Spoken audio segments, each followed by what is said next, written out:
Papalapit na ang undas. Wala pa raw paggalaw sa presyo ng mga kandila sa Divisoria. Ang pamunuan naman ng North Luzon Expressway o NLEX magdaragdag daw ng mga ambulant teller para maiwasan ang pagbigat ng trapiko. Nakatutok si Rida Reyes. Mahigit isang linggo bago mag-undas, siksika na sa tindahang ito ng kandila sa Divisoria. Si Gloria lumuwas pa galing sa Pampanga para lang mamili. Sulit na sulit.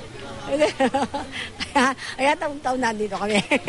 Binibigyan natin ng halaga ng yung pagwalaan nila dito sa lupa. Pag medyo sasabay kami sa dami ng tao, mahirap na.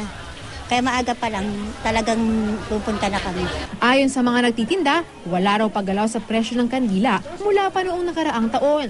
Ang esperma candles, 25 to 50 pesos per pack, depende sa laki at dami. Ang kandilang nasa baso, 50 hanggang 110 kada piraso.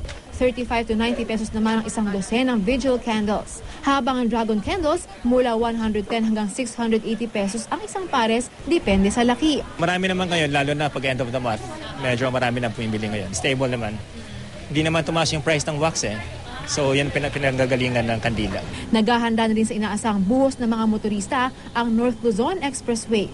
Hanggang 15% ang inaasang itataas ng volume ng mga sasakyan sa NLEX simula October 31. Kaya magdaragdag daw sila ng ambulant tellers sa bawat toll station.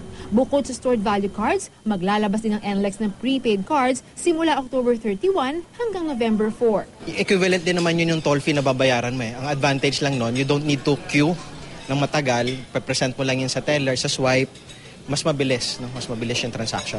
Ma-access na rin ng publiko ang North Luzon Integrated Guide and Travel Advisory System o NLIGTAS. Mag-log on lang sa website ng Tollways Management Corporation o sa Facebook at Twitter account nito para makita ang real-time na sitwasyon ng trapiko mula NLEX hanggang SCTEX. Of these road sensors, so the sensors can detect the actual speed of the vehicles passing through the expressway. It can help the motorists plan their travel better with more predictable travel experience. Sa SLEX naman, magsiset up ng mga Motorist Assistance Center, Emergency Base at First Aid Stations para sa mga babiyahe ngayong undas.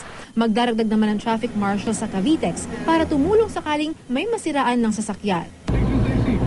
Rida Reyes, Nakatutok, 24 Oras.